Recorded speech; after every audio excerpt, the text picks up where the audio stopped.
13 जनवरी 2026 की सुबह को एक बेटा अपनी माँ और अपने भाई का धारदार हथियार से मर्डर कर देता है। मर्डर की वजह जमीनी विवाद और संपत्ति हक न देने के कारण किया गया।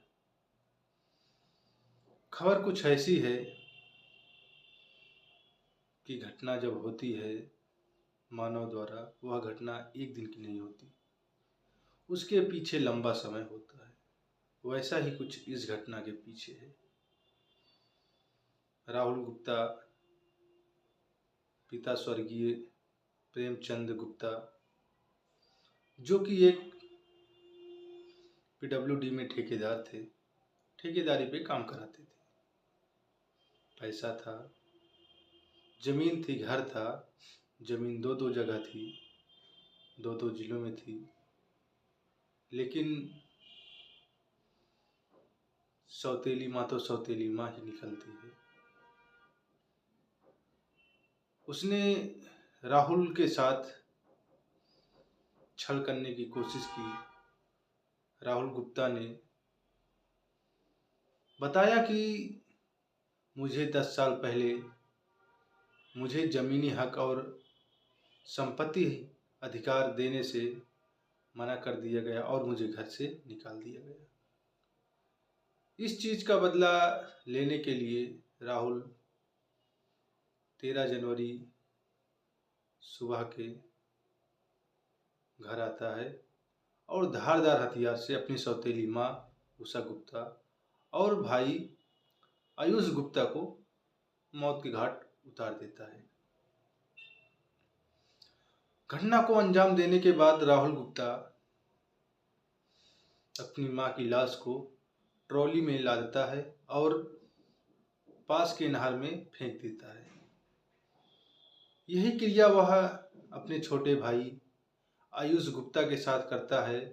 लाश को लाद कर ट्रॉली में ले जा रहा था, तभी कुछ दूर चलने के बाद अचानक से ट्रॉली से लाश नीचे गिर गई।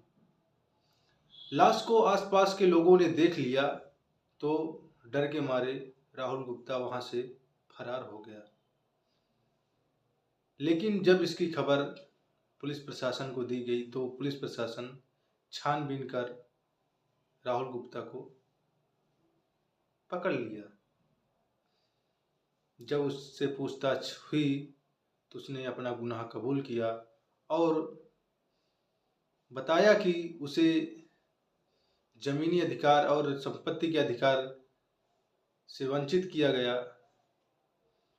उसका जो हक था उसे नहीं दिया गया, जिस वजह से वह इस कृत्य को करने की ओर उन्मुख हुआ। तो मानव कृत्य घटना जो भी होती है, लगभग जितनी घटनाएं होती हैं उसका अधिक से अधिक घटनाएं कहीं न कहीं एक लंबे दौर से गुजरती हैं।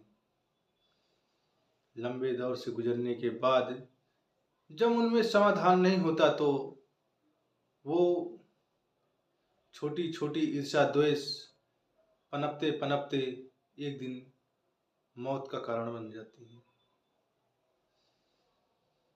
ऐसी घटनाएं मानव सभ्यता को शर्मसार करती हैं।